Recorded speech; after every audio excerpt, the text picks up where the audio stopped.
धाकड़ खबर बेखौफसुमा बेबाक अंदाज। धाकड़ खबर के न्यूज़ रूम से मैं आपके साथ हूं अकरम रईस खान। खुद को बड़ा मीडिया हाउस बताने का दावा करने वाले दो न्यूज चैनल्स के दो वीडियो आपके सामने रखने जा रहा हूं, जिसमें आप देखेंगे कि खुद को पत्रकार बताने वाले दो एंकर, जिसमें से एक एंकर और एक एंकरैन उत्तर प्रदेश के मुख्यमंत्री आदित्यनाथ योगी का इंटरव्यू कर रहे हैं और इंटरव्यू में असदुद्दीन ओवैसी को लेकर सवाल कर रहे हैं। जी हां, ध्यान से सुनिए, गौर से सुनिए। असदुद्दीन ओवैसी को लेकर उत्तर प्रदेश के मुख्यमंत्री आदित्यनाथ योगी से देश के दो बड़े न्यूज चैनल्स के दो बड़े एंकर, एक एंकर और एक एंकरैन, सवाल कर रहे हैं। सवाल करने के अंदाज पर, तरीके पर सवाल खड़े हो रहे हैं। पहला सवाल आपके जहन में यही आ सकता है कि किस तरीके के सवाल खड़े हो रहे हैं और किस तरीके से इन्होंने सवाल किया है। विस्तार से दोनों वीडियो आपके सामने रखने की कोशिश करने जा रहा हूं। शुरुआत करते हैं एबीपी न्यूज के वीडियो के साथ।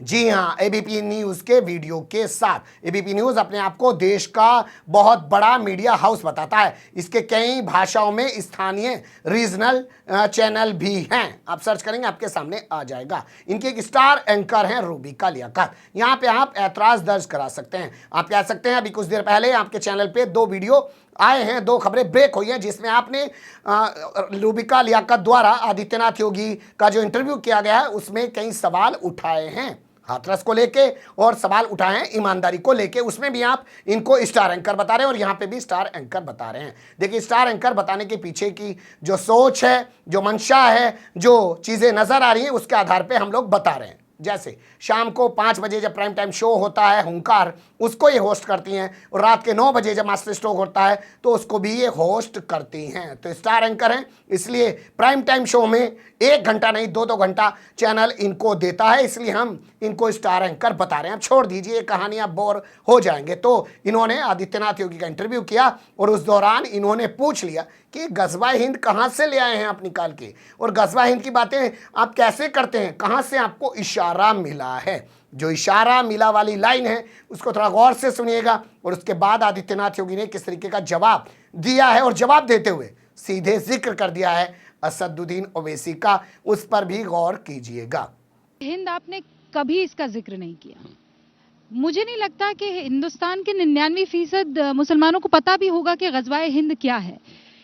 ये आपने कहा क्यों? मतलब आपको कहां से किसने क्या इशारा किया? मैंने इसलिए कहा क्योंकि यहाँ पे श्रीमान ओवैसी भी आकर के जिस प्रकार की भाषा का प्रयोग कर रहे थे,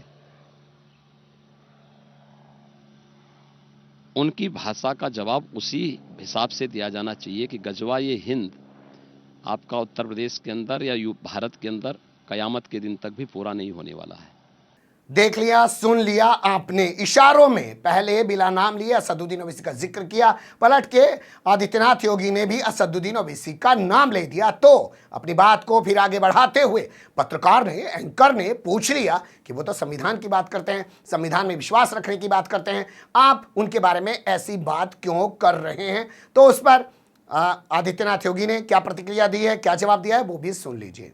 तो कहते हैं कि मैं तो संविधान के तहत बातें करता हूं, लोकतंत्र में मेरा विश्वास है। ट्रिपल 3 तलाक का क्यों विरोध 3 तलाक के विरुद्ध बनाए गए कानून का विरोध क्यों करते हैं? समर्थन करें ना उसका, क्यों विरोध करते हैं? हम तो यही कह रहे हैं, आप अच्छी बात है, संविधान में सबका विश्वास होना चाहिए। गौर से सुना आपने इन सवालों को और गौर से सुना आपने आदित्यनाथ योगी के जवाबों को।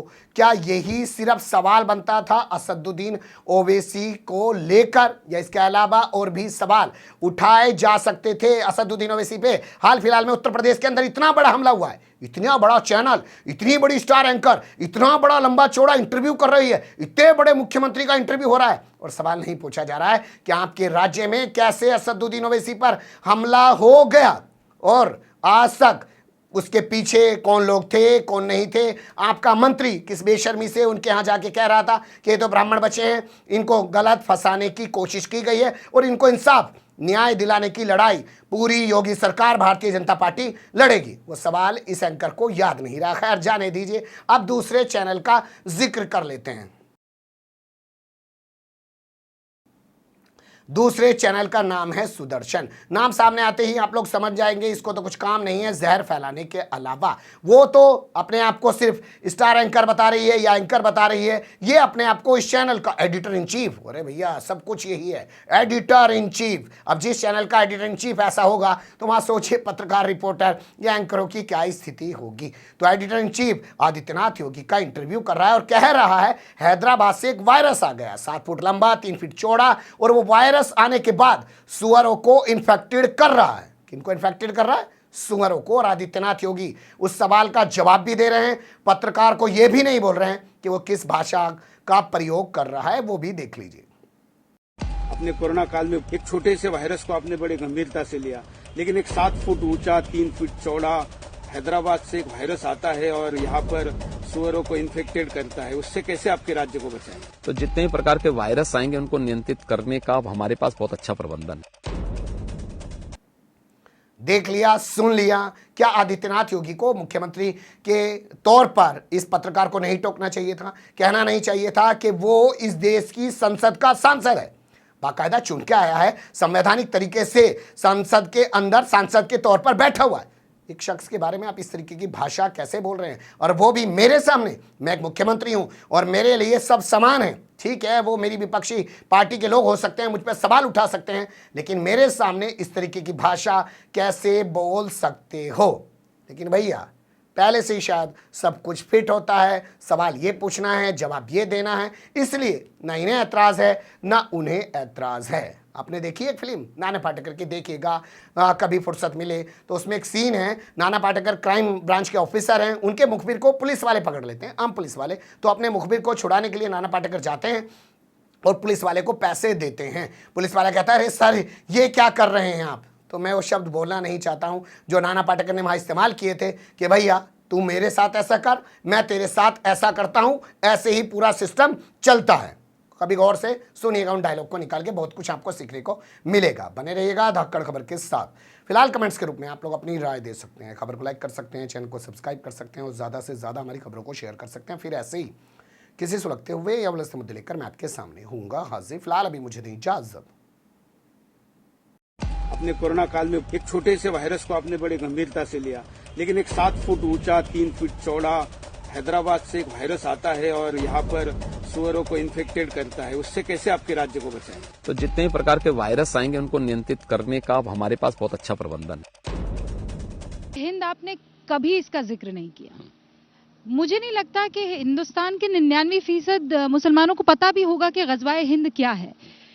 ये आपने कहा क्यों? मतलब आपको कहाँ से, किसने क्या इशारा किया? मैंने इसलिए कहा